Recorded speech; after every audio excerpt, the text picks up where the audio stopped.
Welcome to High Life.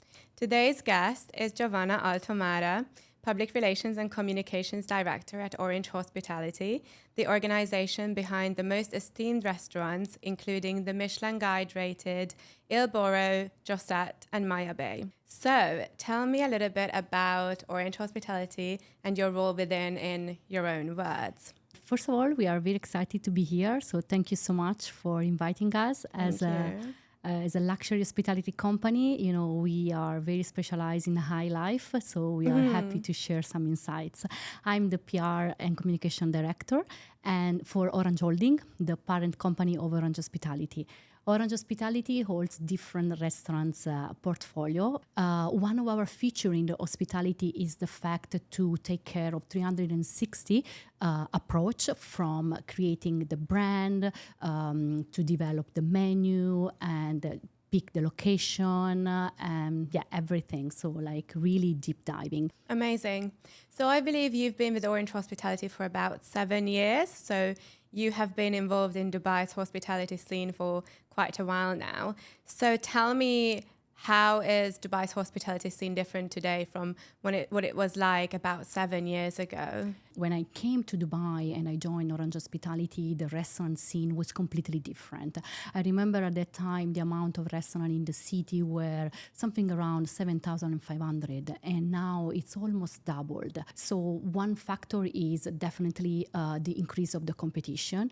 And then over these years, I also have seen how the fine dining spots have hold a more important role in this industry. If you think about Michelin Guide and Goemio and World 50 Best Restaurants, they landed in Dubai in 2022. So the requests for fine dining spots have deeply increased. So this has been also another big change. Also, I would say that one of the latest trend and significant change in the market nowadays, the people are going out to looking for the atmosphere, the vibe of a places. It's not only the food important or the service, but it's the overall experience that you are getting. So bigger demand, a lot more people looking for fine dining, but also, as you've said, the number of hospitality outlets has massively increased. So Correct. How have you been tackling this increasing competition where there's so many restaurants that you can find? How do you make sure that you stand out and that your restaurants stand out? Fair question. At Orange Hospitality, we focus on finding gaps in the market and filling them. For example, when we came up with the idea of Josette, there weren't many dinner shows in the city. Now they have increased a lot. Plus, it's become a big thing in the city these days. It's a big trend.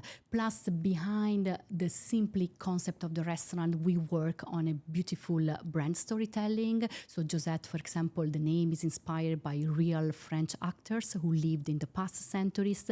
And the overall storytelling is around women-centric. So not only Josette, but also the head chef, for example, he's a female leader, as well as our director of beverage. And there are a lot of women in charge of the service in the restaurant. I think Il Borro is a very interesting one because you've taken that concept from Italy, and I would love for you to talk a little bit more about what Il Borro is like in Tuscany and how you've brought that concept into Dubai, where, you know, there are many Italian restaurants, Correct. but nothing like that. With Il Borro, we brought something unique because it's replicating the ambience of a Tuscan bistro from a 5-star Relais Chateau property in Tuscany. There is also a medieval village, very cute, very nice. So we brought also a millennium of history. It's not just, you know, like an Italian menu. Plus, the Italian estate has an organic farm, and we are using here the organic vegetables and cheese coming from Italy. So by staying true to these unique principles, we were able to bring something different. Also, the estate is owned by Ferragamo family in Italy, so you can understand the level of sophistication and elegance behind the overall concept. Yeah, that's so interesting. So as I understand, concept is a paramount pillar of success for you guys. What we say in real estate is that everything is location, location, location. So I wanted to ask you, how important do you find location for your restaurants and for your brand and organization? And how do you pick the right location? What does the right location mean to you? Yeah, definitely. To a certain extent, I agree. So for us, picking the right location is paramount at Orange Hospitality. And mainly, the audience of a location is what really makes successful a brand. So for example, the high occupancy rate of premium buildings or an island or, an hotel. For example, Maya Bay and Il Borro, they are located within the prestigious Jumeirah Al Nassim, or Josette is located in the amazing ICD Brookfield Place. So once you find the right location, then how does the right venue come together? So how much would you reconstruct a property to fit the concept that, as we've mentioned, is really important to you? Or would you tweak the concept to fit the location that you found that is the right location? Yeah, definitely. It's a real mix of both. If there are any reconstruction change that we have to make, we do so. So what has been the biggest or the most challenging reconstructional change that you have made to a venue? There are quite a few. I have to say that every time we build a restaurant, there are so many. But I would mention, for example, that in Maya Bay, within the Jumeirah Al Nassim Hotel, we have had a lot of challenges in opening up the space to fit the capacity of the restaurant and also to fit the concept, as well as extending the terrace, which was not existing. I wanted to talk to you a little bit about the Michelin Guide rating, because this is something that pretty much everybody in the world have heard about, but not many people know what it really takes to achieve that. And more than one of your venues is currently Michelin Guide rated. So I wanted to ask you, how do you achieve that rating? What does it take? Well, fair question. I would say that, achieving Michelin rating involves a mix of factors. For sure, we focus on authenticity, sticking to our restaurant's brand pillars, and also maintaining a consistency over the years in the menu. But at the same time, we also try to innovate. So, for example, we introduce a lot of seasonal menu just to give justice to what the land is really giving to you. So it's not only, you forced to have a certain menu, but you also want to bring on the table what is fresh, what is seasonal. And beyond that, we also connect with the Michelin network to study the market, trends, understand their expectation, and anticipate future developments. So is there like a checklist? Well, yes and no. Of course, there is not only the food element. For example, the dish presentation is important. Maintaining high quality of food is certainly important, providing excellent service as well. But there are many factors at play. For example, fostering collaboration between the chefs all over the world, not only locally. Interesting. But globally, exactly, like creating a movement and sharing ideas with the people of the industry. Oh, wow. I would have thought that it's, predominantly about food and service, and it just sounds like it's so much more than that. Yeah, correct. It's just much more than that. And it's more connecting like-minded people and create cultural activation at the same time. So when someone comes in from a rating agency, do you know who they are? Well, we know some of them, but you have also to consider that there are many judges coming from different continents, for example, from Asia and from America, and we don't know who they are. So our job is just to be consistent every day and deliver an exceptional service at our restaurant, no matter what. Let's touch on brand loyalty, because in a city that's as transient as Dubai, I wanted to find out how important brand loyalty still really is to you guys. So brand loyalty is paramount for us at Orange Hospitality. We have noticed that the main customer database consists of residents, so of people that live in Dubai, and they can they come over and over again. So how we tackle this one?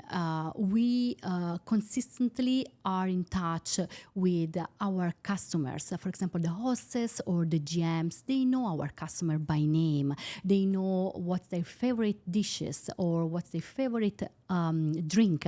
And for example, if we notice that they have a booking tonight, we prepare in advance their signature cocktail. Oh, so, wow. Yeah, just a small gesture that I think are making a difference, because in Dubai, people, they want to be treated well. So you are pretty much in the forefront of Dubai's hospitality scene. So I would like to ask you what future trends or even current trends you see prevailing. Where is Dubai's hospitality scene going, and where is Orange hospitality going with it? For sure, the Dubai hospitality scene is going to be bigger and bigger. How? I have noticed that, for example, the new generation are paying attention to social media. So a strong social media presence and a strong social media marketing strategy is essential if you want to capture the slice of the market, especially where Gen Z and millennials are living. Another trend is the healthy drinking. Over the past 2-3 years, it has become increasingly popular also among the male community. So the men are really paying attention to what they are drinking.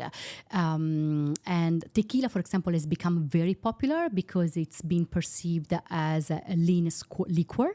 And also cocktail menu across the city, they have been replaced sugar syrup with fructose to make the drink healthier. Also, the evolution of fine dining in Dubai is quite evident, with a shift towards more deconstructed and innovative approaches, departing from the classic concept of tablecloths and tradition. So this is also another big trend I would mention. And spending, we have seen, especially over the last year, people are becoming more aware of what they're spending, probably because, like, due to the inflation and Really? the war. Yes, in this part of the world. So they are, like, as a result, people are becoming more hesitant to spend as they used to be. Oh, really? Even in Dubai? Even in Dubai. Of course, Dubai has always been home to the super rich people, and this is unlikely to change, but I would say that people are becoming more and more aware, even in fine dining. When you compare Dubai restaurant and dining out prices to other capitals like London and New York, where do you think it stands? Well, I think there have been studies that show that Dubai overall is not as much as expensive as New York or London. You know, here you can still contain the high prices for the food costs and for the alcohol costs. And, you know, like an average price of a cocktail is still cheaper compared to New York City or Los Angeles or Paris. Yeah. So I think you can still, you know, it's like a value for money experience. Because in my view, the service that you get in Dubai is higher than fine dinings in London and New York. Yeah, people think that Dubai is so expensive because of how glamorous it looks. But honestly, if you compare the value you get for your money, and it's not just restaurants, it's also real estate and other aspects of life, it really is better than other major cities around the world. Yeah, definitely. Thank you, Giovanna. Thank you, Nikolett, and thank you to Christie.